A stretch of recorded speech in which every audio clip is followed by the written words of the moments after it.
At the heart of Winterfell, the godswood stood in a hush so complete that even the brook seemed to hold its breath before slipping under its blanket of thin ice. The Weirwood's carved face watched a solitary man in the slow violet of dusk. Eddard Stark, with cloak drawn close, hands reddened by the cold and by a life spent gripping steel. The air smelled of old leaves and iron, as if the tree bled something invisible. Snow clung in the hollows of the roots and on the uneven stones. The sky above the black boughs had the color of a bruise, and a single star, early, steady, had begun to show. He had not lit a torch. He did not need one. He knew this place as he knew the weight of his own sword, the rasp of its leather sheath, the quiet that came after the words of judgment were spoken. He had come to ask, though asking had never once brought him certainty here. A dozen times since the raven arrived he had stood beneath this white giant, looking into the red sap-set eyes, waiting not for a voice, for he was not a man to expect miracles, but for a settling in himself, a firming of a choice. The old gods did not answer as the new did. They gave no petitions, no alms. Their mercy, if it existed, was a winter mercy. Clear, cold, and hard as the ice along the brook. He sank to one knee in the drift of snow that had gathered at the base of the weirwood, rested his palm against the ridged bark, and let the cold bite his skin. He felt the tree's life under his fingers, a slow, ancient thrum, like the deep note of a distant drum. He had learned to listen to it as a boy. He listened now. The silence stretched. Far somewhere within the castle a door slammed, the sound small and carried strangely in the evening air. A dog barked once and went quiet. The wind came in a breath that turned his exhalation into a white cloud and then flattened it into nothing. The brook resumed its secrets and slid away beneath the crust.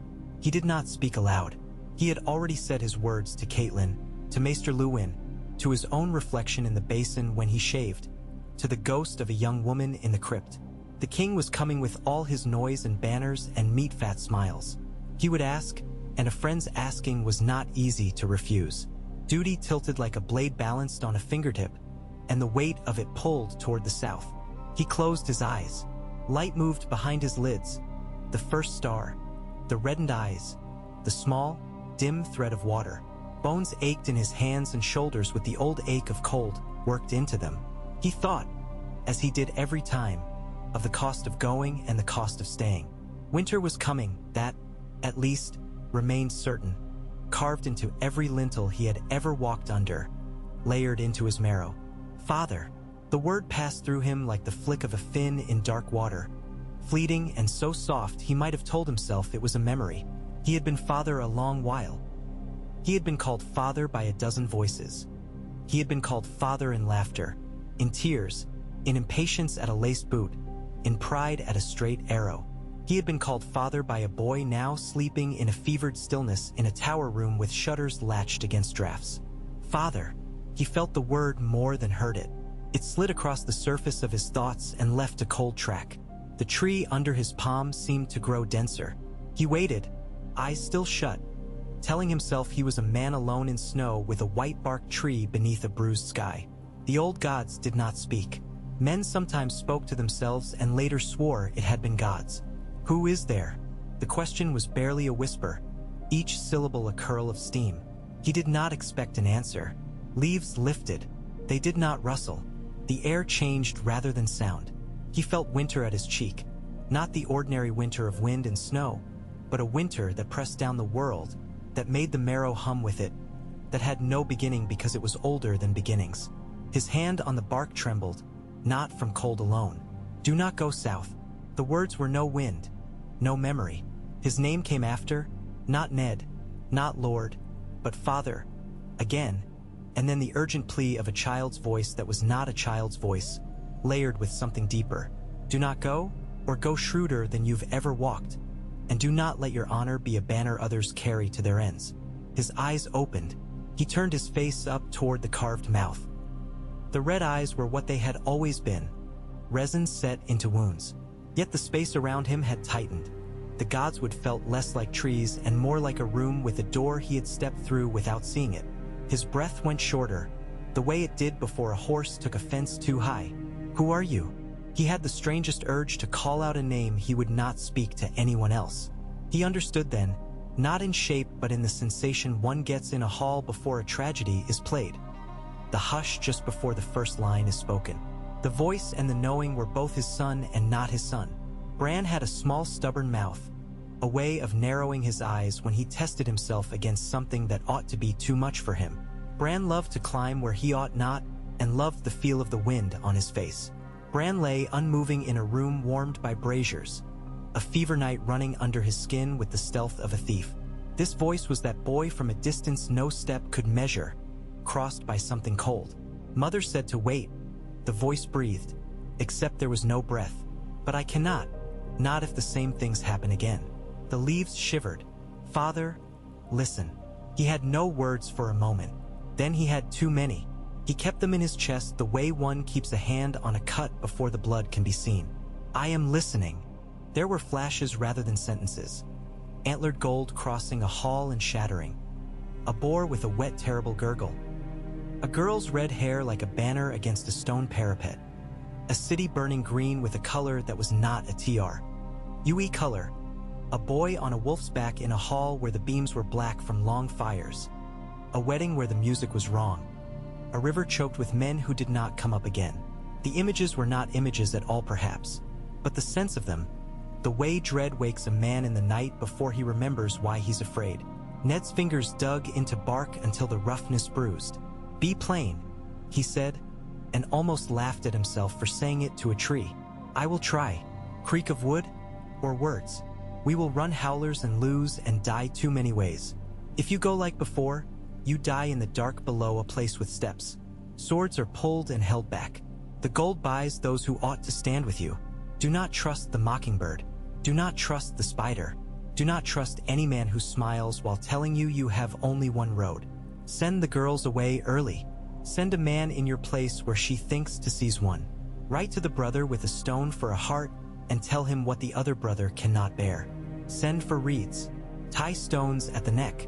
Fill the storehouses with grain until they groan. Winter comes sooner. Water rises. Wolves must move before horns are sounded. Ned stood with his palm on the tree until his arm ached.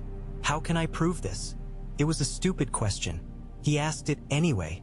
He had lived long enough among men to know that proof was what we asked for when what we already felt was too heavy to carry alone. A smaller voice, almost really Bran's, as he knew it from supper, from the yard, from trotting steps along a corridor. Please, tell Mother not to go to the city when the letter comes. Tell her not to take him. Tell Robb to be ready when the ravens fly. Tell Theon you will not send him home. Tell Maester Luwin that some chains are better rusted. Tell Ser Roderick to sleep with mail on and not to chase a cat. The list was so absurd that it rooted him more in himself than anything yet. The cold felt like what it was. The tree's sap scent like what it was. It was always easier to believe in absurdity with madness than in the possibility of something other. Yet his heart had gone from a near calm to a hard pounding. He had seen the way that life sometimes warned those who didn't want to hear. A horse fixing its ears at a shadow before the cougar sprang. The dog whining in the yard the day a child fell. The air going strange before ice gave way under a pond. Some things whispered before they broke. Who kills the king? He asked the question not because he thought the answer could be safely held, but because he needed to hear how dangerous the voice would be. Silence fell in a way that felt deliberate. Wind moved the leaves at last, a genuine rustle. He thought he had lost it. When the answer came, it bled from more than one mouth. Old wood, young boy, and an echo that had the sound of many winters. The queen does, but by not stopping what is done. The boar's tusks end what the wine begins. The cup will be sweet. He will be laughing, and then he will not. Ned pressed his teeth together until his jaw hurt. He had known cold all his life, but this was a colder thing. You cannot name it too soon. You cannot name it too late. Bring steel and wind with you, but wear a face that does not show your hand. Teach the girls how to hold a knife and how to let it go. Hide the true things where no one thinks to look for them. When you speak with the man with little birds, do not ask for a truth. Trade him a lie that bites. And the man from your youth, he wants what he will want and will tell you he wants what you want. He will not have it. The Weirwood leaned, or the world did. Ned's knees felt suddenly frail. He wanted to turn and walk out of the godswood and back into stone and fire and faces that were living, not carved. He wanted to take a cloak and lay it over his boy and sit until morning, counting his breaths. He wanted to say nothing of any of it and let the South be the South without him. He wanted to have never had a friend who became a king. When? He could not help himself. When will? He killed the question. When is the wrong prayer. He had learned that laying steel on the necks of men. There was only ever before and after. What must I do first? Make it so that if you are struck from one side, you will not fall alone. Make it so that when letters are opened in the wrong hands, they say nothing that matters. Keep the girls close to home until you know whose bread the guards in the city eat. Tell the Lord of White Harbor to fill his cellars and not ask why. Find the woman who taught your younger daughter to dance in the yard when no one was watching and say yes when she asks to teach her more. Send trusted men now to speak where you cannot. And when the king asks you to be his hand, accept, but send your shadow south first. Ned drew a long breath. The air tasted like metal and snow. He pulled his hand from the bark and it came away with splinters of old red in the calluses. This is a dream, he said to the quiet wood, and set his jaw. But even dreams can warn a man who wants to be warned. Leaves settled. He waited a long moment until all he heard was the brook again and the faint creak of snow under its own weight. When he turned, the first star had companions scattered just above the black outline of the wall. His footfalls made a broken pattern on the path where his earlier prints had half filled with new dust. He went back into the castle with the feeling one has when carrying a burden that should be shared and cannot be. Torches flared in sheltered sconces. The cold eased into stone warmth. In a corridor, he passed a serving woman with a stack of linen. She dipped her head and he nodded, and the normalcy of it came over him like relief and dread together. He climbed the steps to the tower room where Bran lay. Catelyn sat in a chair she had claimed as if it had always been hers, one elbow on the arm, the fingers of her other hand moving without motion along her son's brow. She was a woman of water and flint in that moment, the constant work of watching running under her, and the hard shape that refused to be worn away surrounding it.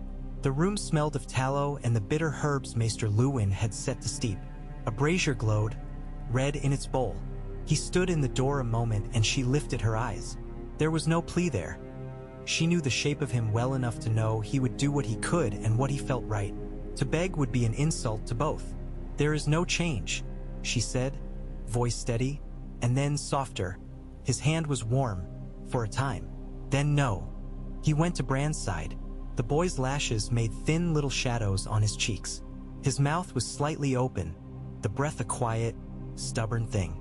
Ned set his hand on his son's hair, on the cowlick that always sprang up no matter how Catelyn smoothed it, and the ache that lifted in him was simple and undoing. He could order men into snow and night and he could read the sky for storms. He could do nothing here. He told her nothing of the voice. He spoke instead about bread and stone and men. The king comes in 3 days, he said. It will be noisy. His noise has always brought trouble, she murmured. Not as a judgment, but as one of those truths wives knew and allowed to stand among other truths. She touched the small nick on Bran's chin from a fall last winter. You will tell him yes. I think I will, he said. She looked up at him at that. She had thought he would refuse. He had thought he might refuse. He did not say he had asked a tree to decide for him. Then we must do very many things very quickly, she said, and the water in her and the flint both accepted it. I will see the linens are fresh in the rooms they will use. I will see the kitchens order more salt fish from the stored barrels. I will. She pressed a hand to her eyes and let it fall. I will sit here also, when I can. And when the letter comes. What letter? He kept his voice absent, as if asking about a minor bill. She looked surprised at herself. It is nothing, only that when the Queen's sister writes, she writes with a quill that bites. Lisa will write. She cannot help herself. She will tell me to fear what she fears. She will tell me things that make me angry. Do not go south, he said carefully, as if crossing a stream on stones that could turn. Do not go for any letter, no matter who writes it or what it says. If there are things to be spoken between sisters, speak them by raven or send Ser Roderick in your stead. He has steady feet. Catelyn watched him for a long moment, the candle's light in her eyes. Is this a husband's command or a husband's worry? Both, he answered. He did not add that a tree had said the name Roderick in a list that also mentioned cats. He would allow himself some foolishness, but not so much as to repeat it aloud. Very well, she said finally, not happy, not resisting, simply placing the stone in the pattern. After she slept, he went to Maester Lewin's turret. The maester had a draft board set up and a book open in his lap. He closed the book with his fingers inside to keep the place and smiled the small, faded smile of men who take joy in quiet and in being useful. My lord, Lewin said, it is not yet late enough to be late, but it is late enough for brandy. He reached without asking and poured 2 small cups. You look as if you intend to steal a day from a season. I intend to send ravens in the morning, Ned said, taking the cup and not drinking. And I intend to make certain men on horses are on the road by first light. 1 to White Harbor, 1 to Moat Cailin, 1 to Greywater Watch. If the Crannogmen will be found where a messenger can trust his horse not to sink. At that Lewin's eyebrows stood up a fraction. May I ask news? The king will name me his hand, Ned said, as if it were already a fact, and Lewin nodded as if he had been expecting as much since the day that particular raven landed. Ned continued, keeping his voice flat. I will accept, but I will not go blind. I will have the stores inventoried and filled against a longer winter. I will have White Harbor by grain if there is any to be had at fair price this late. Over by, then, and we will use it before it spoils. I will have men sent to the neck to see that the causeways are watched more closely than usual. I will write to Lord Reed to ask him to send me word of all travelers who come by any path not called a path. I will also write to Lord Manderley advising that the harbor keepers refuse strange ships' berth unless they hail with names we have heard. An abundance of caution, Lewin said, but there was no rebuke. There are, if I may, a few vexing points. The causeways will need supplies if you place men there. White Harbor has coin but no patience for going hungry should grain rot. And Lord Reed's ravens are not as predictable as some. I know, Ned said. He rubbed the heel of his hand against the brandy cup. Still, we will do it. I will prepare the letters, Lewin said. He set the brandy down carefully. Will you also write Lord Aaron's successor on the council? Stannis. The name was iron on the tongue. I will. You will be rebuffed. Lewin said it as he would say the first frost will pale the beet leaves. Most likely, Ned said, but he will remember that I wrote. I will also write to Lord Renly. And to Lord, he stopped. He had been about to say a name and found his mouth refusing it. Something in the cold rustled under his ribs. To Lord Tyrion, on another matter entirely, to ask after the debt the realm owes to his family. An accounting. He will not expect it. An unusual correspondence, Lewin said, but his eyes had gone keen, and he had already begun to sort the letters into piles in his mind. Shall I send a raven also to Seaguard for Lord Mallister? If you plan to pass near his lands, it would be a courtesy. And to his liege lord, though he has not asked for courtesies in some time. Do, Ned said, and to Lord Bolton at the Dreadfort, and to Lord Umber, and to Lord Serwyn, and to Wylis Manderley, if his father is Abed, because a son's pen may be quicker than a lord's. The list steadied him. Lists had always steadied him. Before he left, he said, if a letter comes, do not take it to my lady while she sits with the boy. Bring it to me here or to the yard. She will have it after, but not while the words can make her rise in anger and go where she should not go. Lewin's look flickered. Your caution looks particularly southward, my lord. Everything looks southward, Ned said, and took the brandy with him after all. He did not drink it.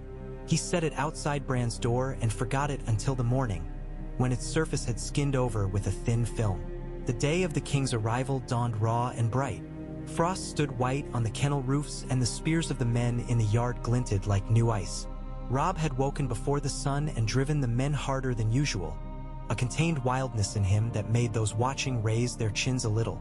Theon was laughter and swagger, too loud, too quick. He could not help himself. Sansa watched from a passage arch with 2 of her little friends and the half-grown grace of girls who are proud of their new height and afraid of it. Arya had vanished with Nymeria and a stick that had the length of a sword. Jon? Ned set that thought aside, because he had no good place to put it at the moment. Jon would speak to him tonight, and they would carve something honest from the knot between them and leave the rest for tomorrow. He had little to offer in that place besides promises and winter counsel, and Jon was a boy with a furnace under his ribs. He would want the wall, and the wall would take him. Ned was halfway down the steps into the yard when Jory Castle came to him looking both pleased and uneasy. "They're sighted," he said. "Banners. 2 miles out. The king's riders in front. We'll have them at the gate by high noon." "Good," Ned said. He took Jory's elbow. "I want you to have a man ready to ride to White Harbor as soon as we drink the first cup at the feast. Wendell Manderly will be with the king. He will eat, and while he eats I want word in motion that will arrive in White Harbor by the time his father rises from table after telling a story about cod." Jory grinned despite himself. I know the stories about cod." "Also," Ned said, "you will leave a second man along the King's Road with a fresh horse and a pouch. He will take what answer Manderly sends and bring it back without stopping to sleep. If he sleeps, he will sleep in the saddle and be ashamed of it. He will switch horses at the holdfasts. He will not drink with any man who offers him drink." Jory nodded. 2 men. I have them in my head already.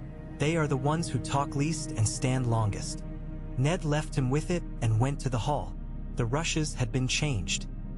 The dogs had been put out and were already scratching at the back of the door and howling insulted songs. Caitlin stood at the long table speaking to the steward about platters. She did not look toward the door when he came in, but he saw her lift a hand to her hair and then let it fall as if she had found it good enough for the day's burden. On the wall above the dais, the banners had been hung in their proper order. The wolf was higher than the trout higher than the flayed man higher than the merman and the weasel and the pine. Stone realized itself in color, the small comforts of a house's pride, of the right place for the right sign.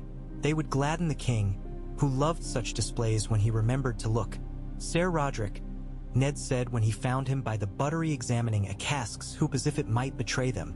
The old knight's whiskers were a glory and a scandal both, and today he had oiled them until they shone. "You will not go south with me." Roderick's eyebrows, which were nearly as expressive as his mustache, said he had not expected to be told that. "I would go where you go, my lord." "You will go to the Vale instead," Ned said. "Not now. In 2 days, with a letter for Lisa Arryn.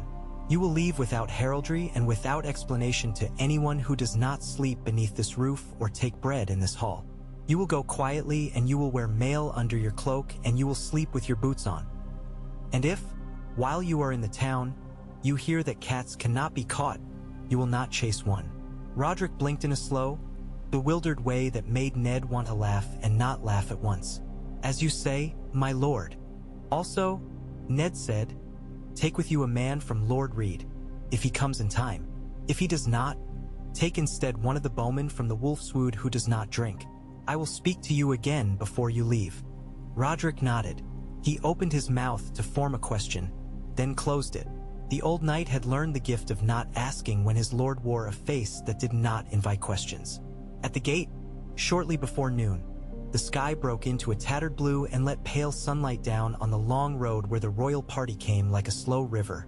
Banners first, a bright, gaudy flock, then the outriders, then the gold of the king's men, heavy and loud, and then the man himself on a horse too fine for any ordinary day. Robert Baratheon looked like a king should look to those who loved stories. Big, booming, a barrel wearing a crown, with eyes that made you feel you were a good joke he was about to tell to a friend. "Stark!" he bellowed when he was close enough for bellowing to outshout horses and dogs and men. The sound bounced off stone, and boys on the gatehouse flinched and then grinned. Robert opened his arms as if he would try to embrace the castle with one arm and Ned with the other. "You are as ugly as I remember and twice as stubborn." "You look well," Ned said, which was true if by well one meant merry and full of meat and le. He stepped forward and took the embrace. The smell of sweat and leather and wine was overwhelming and familiar. Robert thumped his back in a way that made Ned's teeth click. They went through the motions that day with the grace of men who know the steps. The queen came with her hair arranged in a pattern that had doubtless taken 3 girls to braid and pin. The Lannister twins flashed gold like lions in awkward cages. The children followed like different kinds of birds. Joffrey with the strut of a proud peacock. Myrcella with the sweet gravity of a dove. The youngest boy watchful as a hawk. There were gifts and speeches and noise, and during it all Ned found his eyes going again and again to his daughters. Arya stood on her toes to see, mouth open, face dirty with something she should not have smeared on herself. Sansa's composure was a marvel wrapped around a quiver. He caught her eye once and saw in it a gleam like sunlight on fresh ice. Hope and fear both trying to balance. He did not look too long. Men would say he doted. Men would be wrong. The feast was a din of plates and laughter. Ned ate enough to satisfy Robert's eye and drank little, which satisfied no one but himself. He spoke, when he must, to this lord and that. He listened more than he spoke. It had always served him. When the noise had settled into a tide that would not ebb for hours, Robert leaned across the table with the impatience of a man who wants to rid himself of a burden so that he may indulge himself in peace. "We'll go to the crypts," he said, making a face at the word as if it tasted bad. "Say what we will say there, where your stone ancestors can scowl at me and mine." They went, 2 men shedding noise as one sheds a hot cloak in close weather. Torches cast shadows on the steps that seemed to climb beside them like careful thieves. In the cool dark, the smell of stone and old dust was a relief after the meat and smoke. The faces of the dead looked at them with the thin patience of carved things. Ned's boots made the soft sound that boots make in places that remember. They stopped where he always stopped.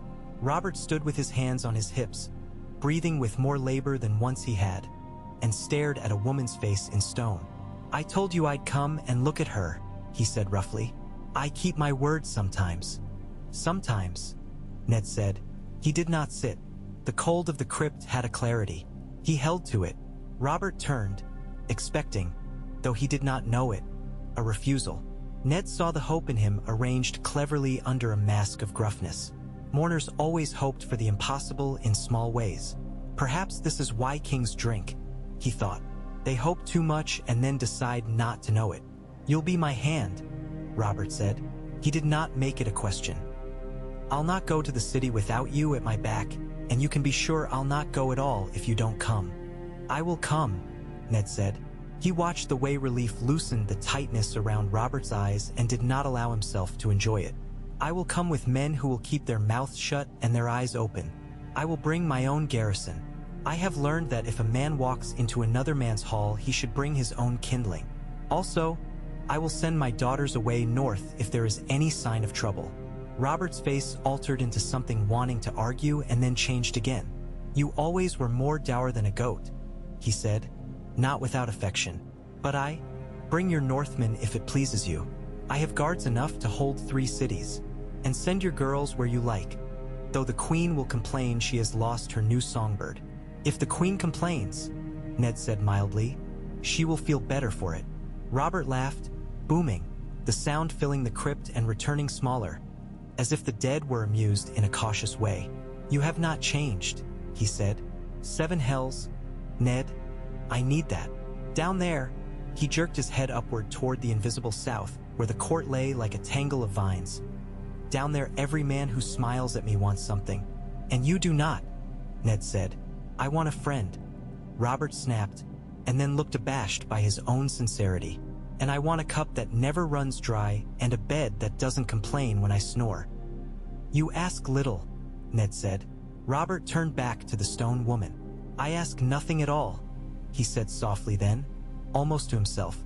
"That was my first mistake." They stood in the hush that was not entirely empty.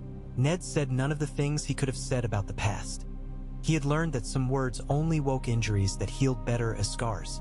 When they came back up into heat and light, the queen's eyes found them first. She looked as if her face were made of one thing and her thoughts of another. She had the talent for stillness that dangerous creatures have. She pressed her lips into what courtiers would call a smile and asked Robert too sweetly if honoring their host required his absence from his guests.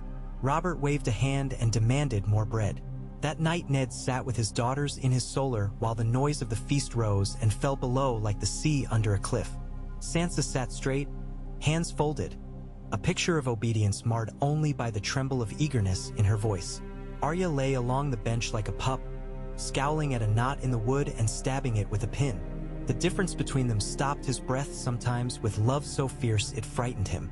"I will go south," he said, not dressing it with ceremony. "I would take you both if I believed I could bring you home happy and safe. I am not certain I can do either, so we will not be foolish. You will come with me only so far as Moat Cailin. If at any point I tell you to go north, you will go. If I tell you to stay, you will stay. You will not argue in a way that adds time to telling you what you must do." Sansa looked stricken. "But I am to..." She stopped. Her lower lip trembled in a brave way that would have made a.s. Ofter father relent. "I am to be noticed." "You are noticed," he said gently, which was true in more ways than she could guess. He did not say the court noticed girls to break them into pieces it could use. Arya lifted her head. "If we must go back, can Nymeria come to the neck? She bites at horses." "Nymeria must learn not to bite at horses," he said, and saw Arya consider whether that was possible. "You will both learn certain things before we leave. Arya, you will go to the yard tomorrow morning and not wander out of it until a woman who is called Seer..." He stopped. A name shaped itself in his mouth and felt wrong. "Until a woman who knows knives comes to find you. You will do what she says." "Sansa, I will learn to pour wine for queens," Sansa said, trying for lightness and failing. "You will learn to listen and hold what you hear without repeating it," Ned said quietly. "Anyone can pour wine. Fewer can help a father with what he needs to know." She stared at him. He rarely asked her to be useful. He more often allowed her to be good. She seemed to grow a finger-width taller at the request, and then shrink a finger-width short of the height. "I will try," she said. "Good," he said. He looked at them and at the candle and at the wolf carved into the chair back. He wanted to shepherd them under his cloak and keep them there until storms passed. He had wanted the same once for a sister. He had failed in the old way of men who think this world can be paused. He would not fail the same way now, not if there was a different way to fail. Later, when the castle had settled to the kind of quiet that only casts make, the quiet that contains 1,000 small sounds, he met Jory in the yard and sent him south ahead with 6 men who could be mistaken for merchants' guards. "Go to the city," he said. "Find quarters not under the Red Keep. Stand in a tavern where men who have seen more coin than honor drink. Listen, the name you are listening for is Janosslin. Find which hand feeds him." Jory grimaced. "I had hoped for noble work." "This is noble work," Ned said. "It will keep 100 men alive at least." He gripped Jory's shoulder. "If you see a man named Peter who smiles and calls you friend because you are of Winterfell, smile back and give him nothing. If you see a man who leans close and whispers like a lover, tell him you are hard of hearing and you will nod at whatever he says." Jory's grin came out sharp and bright. "I will become deaf as a stone." 3 days later the letter came. It arrived in the morning when the kitchen fires were new and the smell of fresh bread made even hard men gentle. A boy with hands red from scouring salted fish brought it to Maester Luwin, and Luwin brought it to Ned in the yard where he was watching Robb break a stallion with more patience than the horse deserved. "It is from the Lady of the Vale," Luwin said quietly, "addressed to Lady Stark." "I will take it," Ned said, and Luwin handed it to him without comment. The seal had the shape of a falcon, and the wax had dripped irregularly as if someone's hand had shaken. Ned held it a long moment, feeling the way choices lay folded beside one another, the way a woman folds gowns for a journey. He did not break the seal. He took the letter to his solar and set it on the table and went to find Catelyn. She looked at it and went a little white under her skin. Her hands did not reach for it. She knew too well what it might say. "I will read it," she said calmly, as if offering to fetch bread. "You will read it at my table," he said, gentler than his words might have deserved. "And after you read it, you will not leave this castle, even if your sister writes that the world burns at its edges. Ser Roderick will go. You will remain and watch our son breathe." She held his eyes, the steady gray of water before a storm breaks. "Very well," she said. She broke the seal, read, and closed her mouth on words that fought to live. She handed him the letter without speaking. He read the lines and then read them again. He saw in them fear and pieces of truth arranged to look like more truth than they could hold. He folded the parchment and slid it under the book he kept at his elbow, where he wrote the day's tallies and the names of men who had done small good, small ill. "I did not want to go," Caitlin said quietly. She pressed her hand to her mouth and then let it drop. "I wanted to swing at something. Forgive me for being that kind of woman." "I married you partly because you are that kind of woman," he said. "Also because my father told me to, and because your hair gleamed like copper when you were angry, and because you spoke to my bast." He stopped. Even here he took care. Words were stones thrown from higher ground. Some strike where you don't intend. "Because you spoke to my son kindly, though you did not need to." Tears started in her eyes then, not from hurt but because love has no one place to go when it fills a person and must find any gate it can. She smiled a little and wiped them with the heel of her hand, annoyed at them. "You will be careful," she said. "You will be careful in ways that will make you feel unlike yourself sometimes." "I will," he said. He thought of a voice in a tree, of a list that had included cats and male and boys in wolf skins. "I will be careful in ways that will make me ashamed when winter has ended and honest men can forgive themselves." He put his arm around her and felt her bones under his hand and remembered the girl she had been and the woman she had become. And he thought, not for the first time, that to be a lord was to hold more than a sword, was to hold the things that were soft and could not be allowed to break. That night, when the castle slept, he went again to the Godswood. The snow had stopped. A half moon laid a thin blade of light along the brook. He did not kneel this time. He stood with his shoulders braced and his mouth set. "I have done some of what you asked," he said to the tree that could not answer. "I will do more. I will go where you say I die and live as if I mean to return.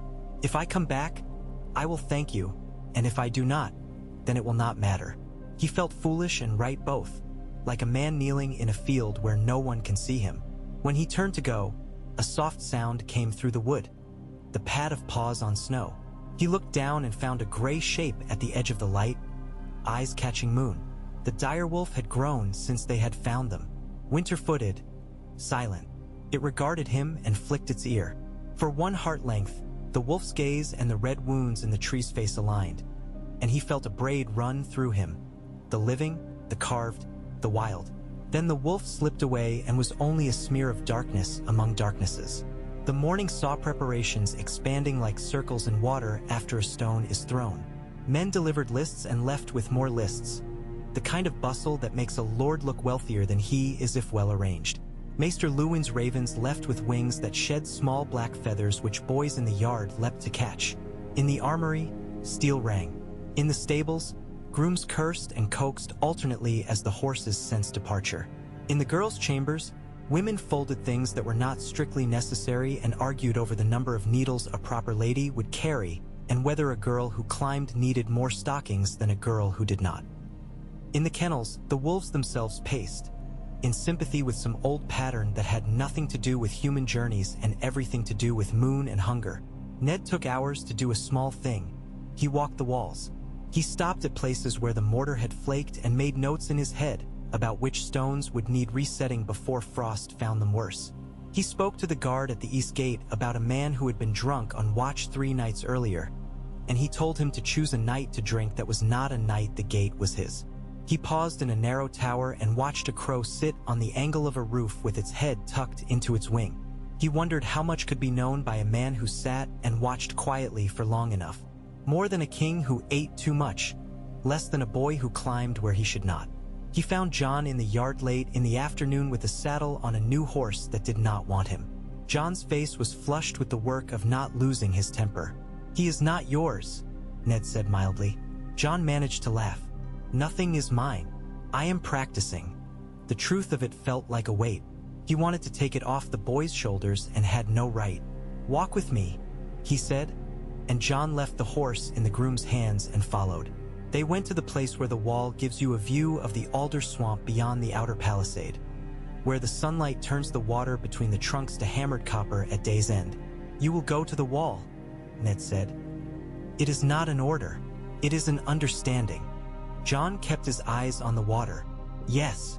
You will be tempted to think that it is punishment and relief, both. Let it be neither. It is work, hard work and not often thanked. John's mouth pulled to one side. You sound as if you have been there. In my thoughts, Ned said. Not in my body. I've seen enough men return broken from the north to know what can be asked of a man and what can be stolen from him without asking. He put his hand on the parapet and looked at the boy. When we pass through the Wolflands, I will make time for you to speak to your, he hesitated, to Ben-Jen. He will not decorate what he says to you with stories of glory. Listen to him anyway. John looked up at him then and for a moment had a child's expression, direct and unarmed. Will you tell me about my mother before you go? He asked, not pleading, not demanding, not even hoping, merely asking for a fair reckoning. Ned felt the oldest pain lift its head in him, not sharper for its age but deeper, like a river that has worn its bed. He had promised a dead woman certain things and had honored those promises in ways that had cost others dear. He would have borne more himself if the world had allowed it.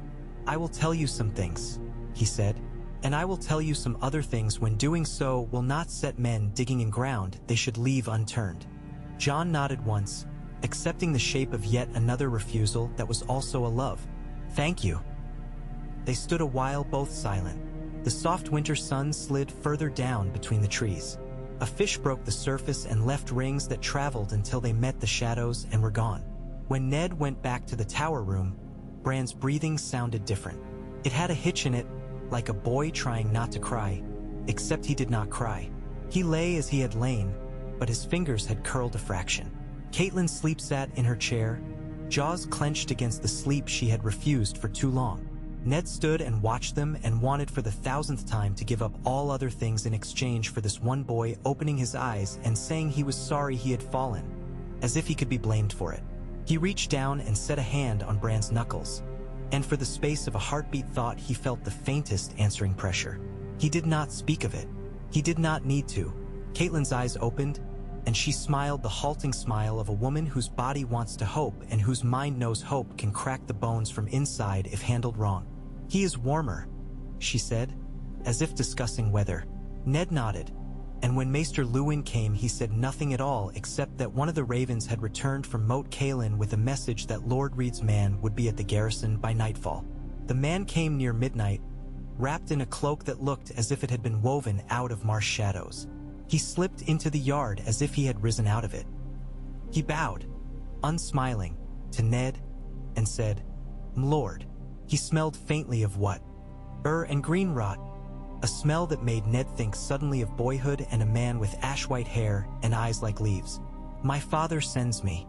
The water is high. The frogs sing. He says the reeds are ready to bend and not break." Ned found breath in that place where the past and the present overlap like hands. "Tell your father I will take his counsel as I have always taken it, with care and with thanks," he said. "Tell him we will need men who can vanish and listen and return, and men who can make a path where others see bog. And tell him the winds are strange." The Cranigman nodded as if the last were the only truly useful sentence among them. "Aye," he said, "we have felt it. There are words in the pools." When the castle at last fell to the soft huff of sleeping fires, Ned went to his bed and lay awake listening to the small sounds a room makes when it is empty of everything except a man and his thoughts. He had given orders, he had made plans, he had refused others. He had trusted a voice that might have been nothing more than a father's fear articulated by a winter tree. He had begun to shift weight before the blow. He did not know if it would be enough. He would act anyway because action was how a man made himself into something besides a man waiting to be acted upon. In the hour before dawn, between sleep and waking, he found himself again in the Godswood, though whether his feet had carried him there or he dreamed it, he could not later say. The brook was soundless under a new skin of ice, as if it had decided to be still and listen. The Weirwood face seemed older than the night before, older by years as surely as if men had added lines to it. The voice came without his asking. He did not kneel. "You will forget some of what I said," it told him, "and you must. A man who remembers too clearly cannot walk without looking at every pebble. But hold this. Do not be the only honest man in a room where lies steer the wine. Take with you one lie. It will save you. And when you find the man who means to be king twice over, do not let him leave your hall carrying your trust. Make him carry something else. Stannis? Ned said, and the leaves moved like sleep-tossed hair. And one thing more, Father, when the time comes and steel is out, do not speak the true name. Silence is a shield. Silence carries men across winter. He woke with his heart hammering and the first pale light showing at the edges of the shutters. Catelyn's hand lay on his shoulder, warm, firm, even asleep, a weight that steadied. He rose without disturbing her and dressed in the half-dark as he had all his life. He had set things in motion. He would walk where they led. He would listen for crows and for cats and for boys who climbed. He would hold his tongue at the right moments and spend it at the right moments. He would hold his honor like a sword, not always drawn but always sharpened. Outside, beyond stone and sleeping dogs, the gods would watch the day break as it always had, with the steady indifference of things that last. The brook took up its running song again. A thin frost crumbled under the first footstep that crossed it. The white face looked down the way it had for 1,000 years. Somewhere in the high tower, a boy whose hand had curled in sleep dreamed a dream of running along a roofline with the wind a hand on his back, invisible and urging. The king would eat morning meat and then go hunting. Men would shout for hounds and the horn would carry. Life would pretend to be ordinary even under the weight that had slipped over all of it in the night. Ned set his hand to his belt and felt for the dagger he wore when he was at home and for the words he would carry when he was far from it. He breathed the air that was thin and keen and new, as certainly as he knew the taste of the snow in it, that nothing of what was to come could be held still, but some of it might be turned aside if a man moved carefully enough. He went to wake his household to their work. The day answered. The castle rose. Men think wars begin when banners lift. Sometimes they begin when a boy whispers to a tree. Sometimes they begin when a father believes a whisper enough to change a morning's work. Winter had not yet come, but it had begun. And in the beginning, there is always more listening than shouting, more hands on stone than on hilts, more breath held than given. Ned held his breath and then let it out and stepped into the narrow, ordinary labors that would carry him southward, piece by piece, with a shadow outriding him and a lie kept warm like a coal in his pocket for when the wine was poured.